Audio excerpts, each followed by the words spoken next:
What up, Fight World? It's your boy Ego, and I'm back with some more boxing. Now, I'm back with a very special edition of Ego Matchmakers. If you have not followed my channel, Ego Matchmakers is just like the title suggests. Me, Ego, I play matchmaker and tell you what fights I want to see, and I explain why.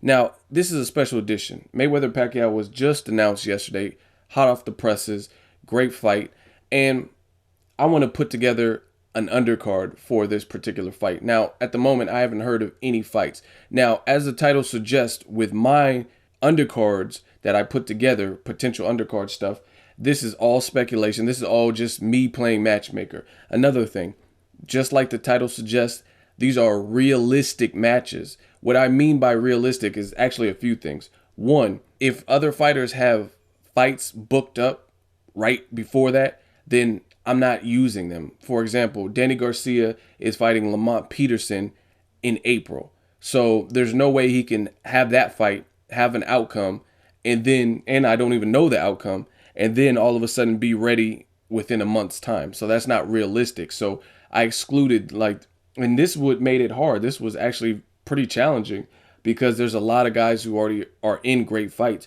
You got Vanes Matarosen versus Jermall Charlo tied up. You got Robert Guerrero, Keith Thurman tied up, Adrian Broner, John Molina tied up. So you got a lot of guys that were tied up. And I took all of this data into consideration when I was making this list. So again, it has to be realistic. I'm not going to say Canelo versus Godzilla. It's just, you know what I mean? I'm not going to do that. I'm trying to give you guys real, credible, potential fights that they could actually throw up on to the Mayweather-Pacquiao May 2nd date.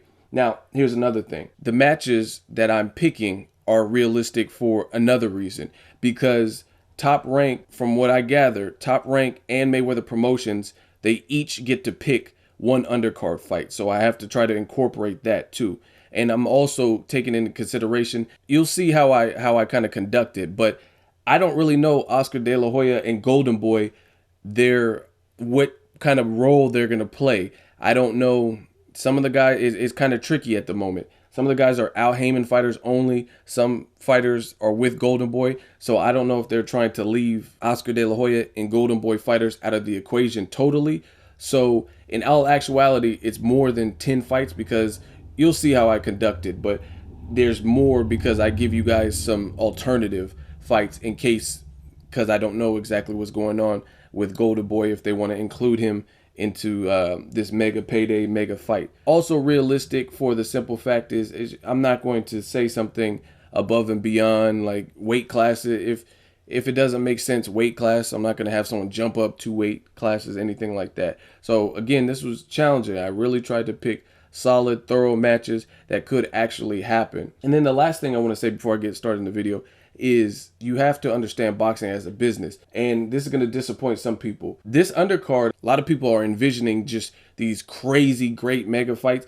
And I promise you, just based on the business, most likely, more than likely, we're not going to get this explosive undercard like maybe we got with some of the previous Mayweather fights, because you have to stay within a certain threshold and a certain budget. Mayweather and Pacquiao are the top earners in the sport. So they, with their purses and what they stand to make in this particular fight, that takes up and hogs up a lot of your budget. And you have to be realistic and, again, stay within those parameters. So, again, I don't expect these undercards to be just some like Canelo, when Mayweather fought Canelo, you got Danny Garcia, Lucas Matisse. Again, I'm not trying to rain on anybody's parade, but most likely we're not going to get an all-action, explosive card from top to bottom where it's just stacked like that. We could still get some good fights, but again, I don't think it's going to be what some people expect because there's a lot of things you have to consider. Other fighters being booked up, staying within the budget, and that kind of thing. So here's my list. 10 realistic fights that could happen, that could and should land, in my opinion, on the Mayweather undercard with Pacquiao. Now, this is in no particular order. Let's go through the list. Brandon Rios versus Victor Ortiz. Now, this is a no-brainer because both guys have an exciting style. Rios is coming off a win where he fought Mike Alvarado. Vic Ortiz is coming off of a comeback win after consecutive losses. They have bad blood, similar to Oscar De La Hoya versus Fernando Vargas. It's a great fight. I think they should make it. Brandon Rios is with Top Rank. Ortiz is with Golden Boy. I don't know exactly how that would work out if they're going to include Oscar De La Hoya and use some of his stable in this particular match.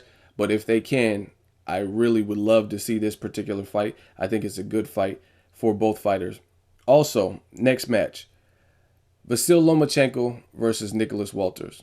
Now, this is another great fight. You got two rising stars. Lomachenko's doing what some people haven't done in 20, 25 fights. He's doing in under 10 fights. He's moving at a incredibly quick speed. And then you have Nicholas Walters, a fast rising champion as well, who dethroned Nonito Donaire, stopped him, was the first guy to do that as a pro. And before that, he beat Victor Chinian in the same explosive fashion. He has just devastating punching power. His uppercuts are brutal. And he shows heart. He shows tenacity. He was challenged in the Donaire fight early, and he weathered that storm, came back to get the victory. Same thing with Vasyl Lomachenko. He showed you heart when he was in Macau, China, fighting with a hurt hand, and he battered his opponent really with one good hand. So I think this is a hell of a fight. This is something where I don't think either fighter has catapulted to that superstar status in terms of being household names. So budget-wise, they might be able to even get something like this done, and I hope they can because it's a good fight. Next match, Amir Khan versus Marcos Maidana. Now, this is just a great rematch, in my opinion. Amir Khan, he's without a dance partner. Mayweather and Pacquiao were two people he was gunning for, and obviously, them being the main event, he's not getting that, right? Amir Khan doesn't want to stagnate his career any longer, in my opinion, because he did that when he was waiting for the Mayweather poll results, and Mayweather selected Marcos Maidana, had two fights with him. Meanwhile, Amir Khan was kind of in the background and didn't initially fight Devin Alexander when he was supposed to. Since then, he fought Devin Alexander, beat up on him, dominated, pretty much won every round. He made a huge statement in the welterweight division. Marcos Maidana, another guy. A lot has changed since they first met years ago. I think Marcos Maidana, since he partnered with Robert Garcia, has improved. He's improved his jab. His stamina looks better. So this is a great fight. You got a guy they both improved with their individual styles. Amir Khan is learning to take less risks when not needed. And you have Marcos Maidana, who's perfected his quote-unquote brawler style by implementing some more fundamentals like jab, better conditioning. He cuts off the ring well. So I think it's a good, explosive fight. Like a fight with Danny Garcia is not realistic. So I think this is a very good fight for Amir Khan, although he already beat him. Again, a lot, in my opinion, a lot has changed. Marcos Maidana has been in there with tons of guys since they fought. He's been in there with Jesus Soto Caras, Josecito Lopez, beat Adrian Broner, and he had two fights with Mayweather. So that's just a gang of experience right there. And for my alternative is Timothy Bradley versus either of those dudes. I think Timothy Bradley is a very solid opponent for either one. Bradley, he fought with a concussion when he fought Ruslan Provodnikov, so to see him against a big puncher like Marcos Maidana would be a fun fight. Amir Khan versus Timothy Bradley, they were supposed to fight in the past, and it never materialized because it sounded like Bradley didn't want to ruin his chances for the Pacquiao sweepstakes, and it turned out to be advantageous for his career by holding out on Khan because in the end, he got two fights with Manny Pacquiao anyway. So as an alternative, I would love to see Timothy Bradley versus either of those guys, Amir Khan or Marcos Maidana. All right, next fight, Abner versus Jesus Cuellar. I think it's a good fight. Abner, he recently tasted defeat versus Johnny Gonzalez. He got stopped in 2 rounds, brutal, devastating.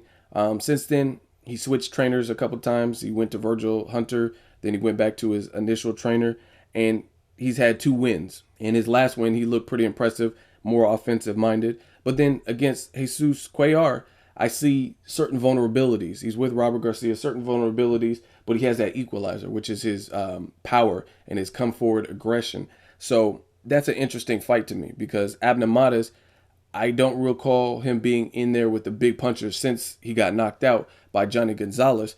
And in boxing, knockouts, some people don't mentally repair and recover from that. So I'd be anxious to see where Abner is mentally because he fought guys like Daniel Ponce de Leon. He beat him. That was actually on a Mayweather undercard. However, that was pre-knockout. So I'm anxious to see how Abner looks against Jesus Cuellar. I think Abner is more fundamentally sound as a boxer, and at times Jesus Cuellar can look sloppy, but again, it's styles make fights, and this is an interesting style matchup, especially dealing with the timing of this fight. Cuellar has momentum from the victories. I know that's increasing his confidence. I think he likes working with Robert Garcia. Abner is kind of a bit on the comeback trail. So it's an interesting matchup to see where both guys are right now. And again, for Mayweather Pacquiao Undercard, I think this is an entertaining fight. I think it's dangerous for Abner if he chooses to fight like he fought in his last fight, where he was just like 95% offense. He did it on the Amir Khan, Devin Alexander undercard. It's a dangerous fight because, again, Jesus Cuellar, where he's not necessarily a technician, he makes up for it with brute force. As an alternative, I would say Abner versus Rios-Ortiz Gamboa, or Rios-Ortiz Gamboa versus Jesus Cuellar. I think those are all good fights. Gamboa said he was dropping down from 35. He'd like to fight at 126 or 130. So I think these fights could be made. They're good fights. Again, an action fight. Gamboa, he had a good showing with Terrence Crawford. In the end, he was stopped. So I think it's a good fight, good timing. Next match, Spence Jr. versus Diego Chavez. Now, this is another fight. I like it because Spence Jr., he's climbing through the ranks. A lot of people rate him high, but we haven't seen him in there with that premier name, that guy that's going to really get his buzz going. I think Diego Chavez is a solid test. He's a good barometer as well. Diego Chavez has been in there with Brandon Rios, took his best punches, and we just recently see Rios destroy Mike Alvarado and basically make him quit on the stool again. So Diego Chavez, there's a lot that can be gauged by a fight with Diego Chavez. Also, you have a athletic, very fundamentally sound boxer in Timothy Bradley who fought Diego Chavez. So it's a good gauge to see where Spence Jr. really is with his skill. Another person, Keith Thurman, fought Diego Chavez when he was undefeated. So this, to me, is a good step up in competition. This is better than if Spence Jr. were to fight Diego Chavez next. As far as I'm concerned, that would be his best opponent that he has faced. Diego Chavez has had a little bit of a rocky journey, but he holds his own. He held his own against Keith Thurman in that fight, and I actually thought he forced Keith Thurman to make some adjustments, and Keith Thurman did make those adjustments, end up getting the stoppage via body shot, but he still put in work. The Brandon Rios fight, I had him up at the time of the disqualification, and then with Timothy Bradley, I had Bradley winning personally, but the judges seen it different, and I even talked to some people that seen it different and scored it a draw or said Diego Chavez was winning. I personally didn't see it like that. But that's what his record says, and I think it's a good step up for Spence Jr. so we could really see what he's going to do. And again, getting stoppages against other competition when it's lighter, that's one thing. So I want to see if Spence Jr. can get a stoppage on a guy like a Diego Chavez, who we know is a tough Argentine. He's game, and again, we can gauge him based on his other performances. Now, if that fight can't happen, I would say Spence Jr. as alternatives versus Jesse Vargas, a top-ranked fighter, or Saddam Ali. I think these are all good fights. Saddam Ali's with Golden Boy. Don't know exactly how that would work, but all step up in class, and they're all good fights for where he's at in his particular career. Next fight, James DeGale versus Andre Dirrell. Don't really need much talking. This is a good fight. It's James DeGale rapidly gaining a name. He has a UK fan base, so just adding that different demographic is a good thing. Andre Dirrell, since he left SMS Promotions at 50 Cents, he's been more active. He's been having good performances, and both guys have talked a little bit of trash. DeGale says he thinks he could stop Andre Dirrell. Dirrell said he's going to shit on him and beat his ass. Good fight. So I would love to see a fight like that, and it's also a meaningful fight that can happen. Next fight, Demetrius Andrade versus Erislandy Lara. This is a rematch from the amateurs. I talked to Demetrius Andrade, did an interview with him. He says at the time he fought Erislandy Lara, it was he was a kid. He said he was in his late teens, and Erislandy Lara was a grown-ass man. He was in his 20s, and that was the age difference. So a lot changes from the amateurs to the pros. You gain experience, you learn, you have different training camps, maybe switch trainers. Tons of things can happen, learning on the job. So I think it's a hell of a fight. You got two technical, slick style fighters. Demetrius Andrade, he looks pretty tall for his division. He's been calling everyone out. So it's time for us to see him in there with better names than Brian Rose, who recently got stopped. So I love this fight with Edeslandi Lara. It's a great rematch from the amateurs. Edeslandi Lara looked very impressive. He was raining down with left hands in his last fight versus Ishe Smith. Ishe couldn't do anything with him. That's a TMT fighter. So I like it. I like it all the way around. Alternative to this fight, Demetrius Andrade versus Cornelius Bundridge, K9 Bundridge. And the reason I like that is simple. It's unification. Demetrius Andrade, WBO champion. K9 Bundridge had an impressive performance against Carlos Molina and actually made Molina look worse than anybody that I could really remember. And he's the IBF champion.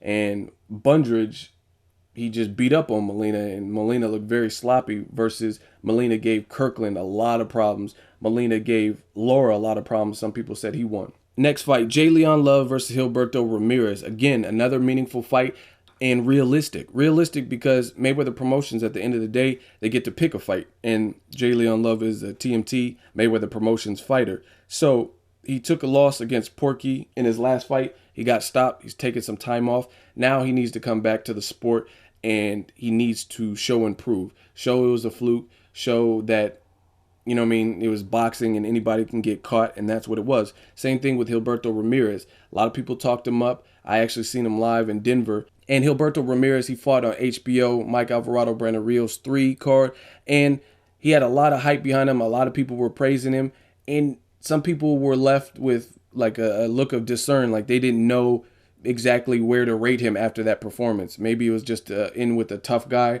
and he just didn't look all that great.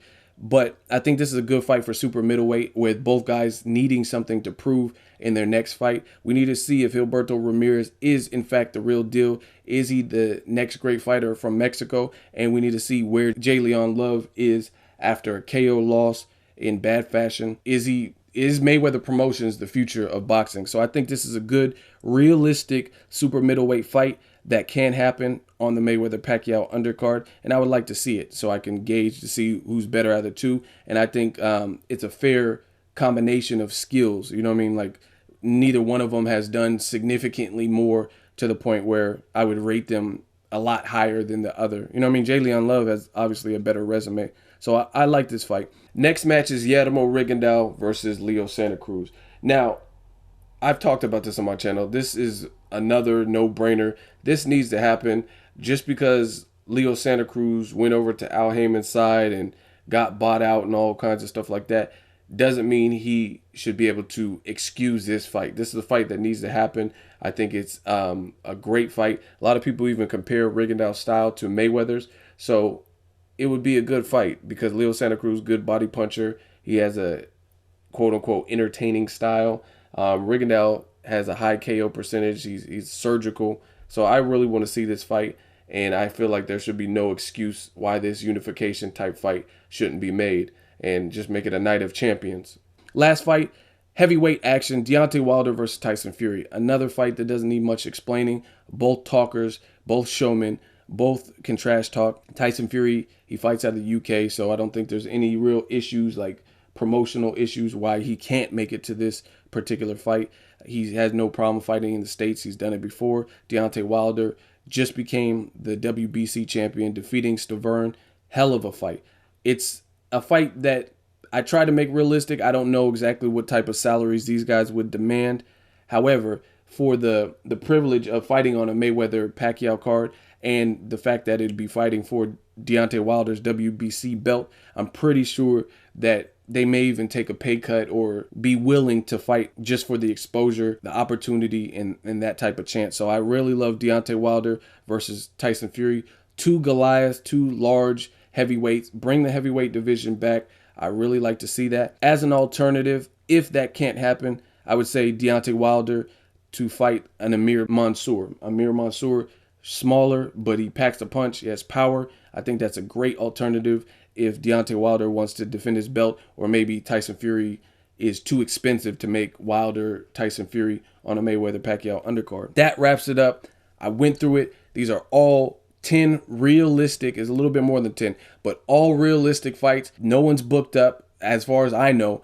that couldn't make this particular fight. Out of all these fighters, I don't know which one wouldn't want to fight on a Mayweather-Pacquiao huge undercard. I think these are good matches. They're realistic. They're great for each fighter's career at that particular point. And I think the fans would enjoy some of these fights before we get to the main event, which is Mayweather-Pacquiao, the fight we all want to see. Let me know how you think I did, who wins these fights, all that good stuff. Make sure you like my video as always. Hate, comment, and subscribe. Till next video, it's Ego signing off.